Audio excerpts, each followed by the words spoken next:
Will AGI lead to a level of abundance? Well, I think as we're getting to the capability where these models can already perform thinking and analysis tasks better than a lot of people, when that's combined with the embedding within robots and automation, the capability to deliver a lot of the jobs that are done now, a lot of the transport that's currently undertaken by people controlling vehicles, if that gets replaced, what could happen next? Hi, I'm Freya.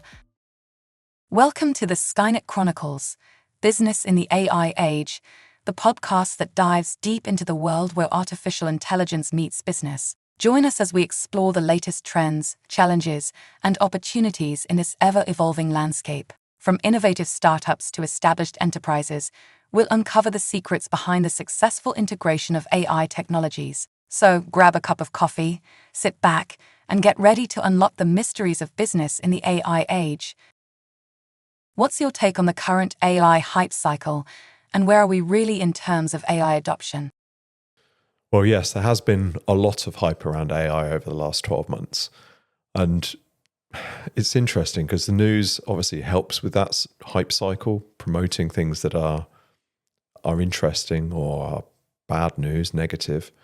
But also the amount of investment into artificial intelligence companies and tech companies in general seems to be ever increasing. We've seen NVIDIA's stock price go through the roof as they're producing these amazing chipsets that power so much of the capability that we're building on now. But we're still really early in terms of artificial intelligence adoption. A lot of people will say, we're using AI, and they might have created a couple of images on Midjourney or spent a bit of time asking a few questions and laughing about the results with ChatGPT. But in terms of business adoption, there have been a lot of proof of concepts, a lot of pilots, but we're still very early in terms of true adoptions that are changing companies. Some of our customers have been on that journey for a couple of years and have made really significant changes. But generally, individuals and companies are still very early on in the actual adoption. And so the valuation of some of these companies is very speculative. We do expect there to be significant drops in valuations. Some companies will fail, others will be folded, and others will get incorporated. But generally, there's still a lot more to come. Looking ahead, what developments in AI do you expect to see in the coming year? The developments over the next year are going to be fascinating.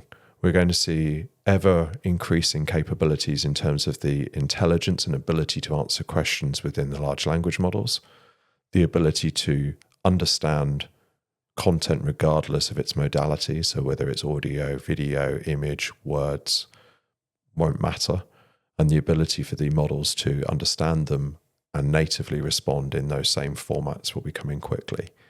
But we're also seeing developments of similar technologies that are based on different structures. So instead of being based on the transformers, like a lot of these large language models, all of the large language models are, looking at the ability to understand something based on joint embeddings. So potentially taking a video, making a copy of that video, blocking off part of it, and then feeding millions of these videos into a model to have the model understand the differences between the two videos.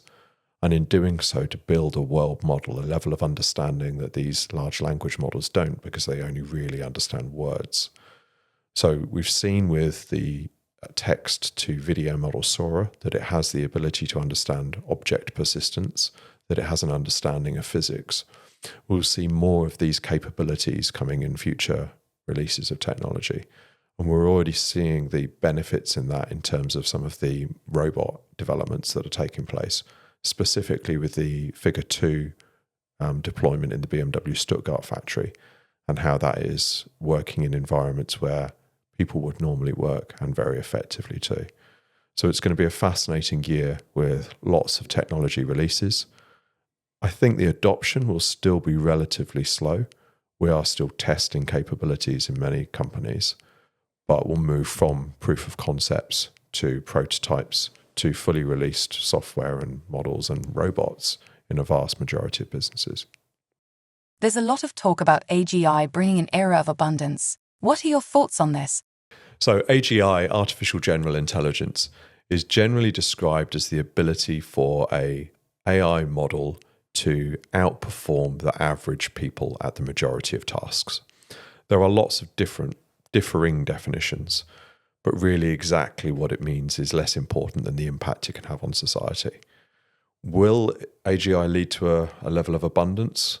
Well, I think as we're getting to the capability where these models can already perform thinking and analysis tasks better than a lot of people, when that's combined with the embedding within robots and automation, the capability to deliver a lot of the jobs that are done now, a lot of the transport that's currently undertaken by people controlling vehicles, if that gets replaced, what could happen next?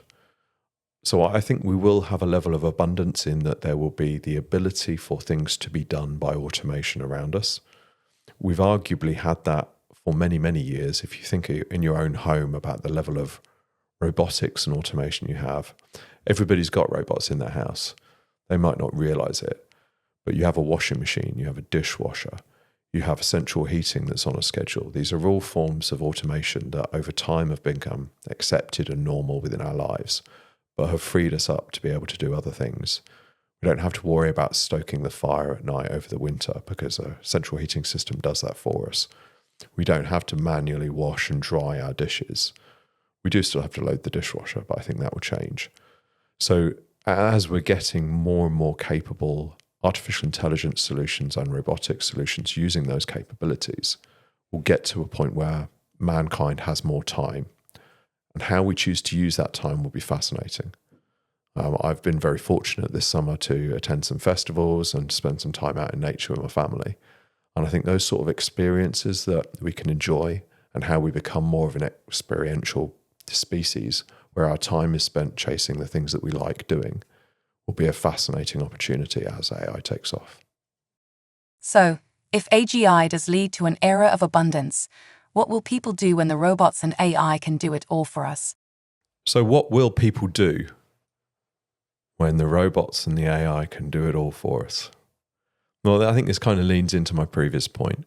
We're looking at a point in time where we potentially have more time. And that's the most valuable thing we have as a species or as individuals is our time and how we choose to spend it. A lot of us spend an awful lot of time working, both in a job, but also around our homes. And if some of those tasks that we do can be automated and handed off to other devices or thinking abilities, then why wouldn't we do that? And it'll come down to supply and demand. If enough people are willing to pay for something, then eventually the price of that thing will come down and we'll end up with the ability to spend our time in ways that we choose. How much of that takes us to Ready Player One, where people are sat on devices and playing computer games versus outside in nature, will depend on the individual. But I think we have a lot of possibility and potential around us. For companies that haven't yet embraced AI, what steps should they be taking to prepare? So what can companies do now to prepare? The main thing at the moment is to look at your business and identify the areas that have the biggest challenge. What are the biggest problems you've got around you in your business? And what could you be doing in order to improve that? And that might be coming up with an idea and testing it as a proof of concept. It might be getting a consultancy in to help you discover the potentials of artificial intelligence within your business and what could be automated. But the main thing is really, as it always has been, what are the challenges within the business and what can be done to solve it? And the only difference is that we now have a level of ability in terms of understanding, because of these models, that can be applied to processes which normally would need people. And those people can then be reallocated to better value add work. So I think it's a key thing is to start small. If you've not done anything, look at the areas where you could do a proof of concept just to test the water on what's possible. If you're a bigger business and you just don't know where to start, then get outside help. Get somebody in to guide you through that process of discovery to look at what's possible, what will be possible, and what the best steps are in order to get your people and your data ready. What advice would you give to individuals who want to prepare for an AI-driven future, but are yet to get started? So should people be scared? What can individuals do to prepare? I think this is a great time for experimentation. If you've got half an hour here or there and you're intrigued to see what's possible, then go onto your favorite streaming channel, your social network, choose a topic that interests you and dive a little deeper to see what's possible, and then have a go. If you've not already played with a large language model or played with ChatGPT, go and ask a question. If you're thinking about something that you'd search for on Google, try asking an AI to see if you get a different sort of answer.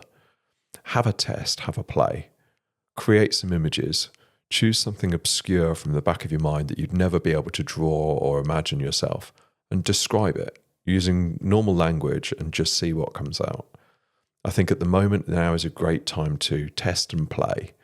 And if you are seeing what you can do personally and then think, okay, how could that be applied to my job? You're probably already ahead of the majority of people within your company. So get a feel for what could be done. Have conversations once you've got that understanding with your management team and go, is it okay if we have a go at this? Do we have an AI policy that means that I can't do this? Have we considered using this tool in this way?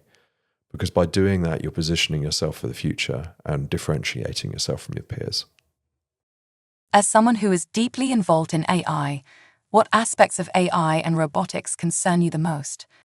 So this podcast is called the Skynet Chronicles. What scares me most about AI and robotics?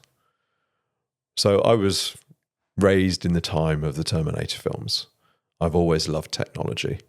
And I think the potential for individuals, companies, and society as a whole is amazing.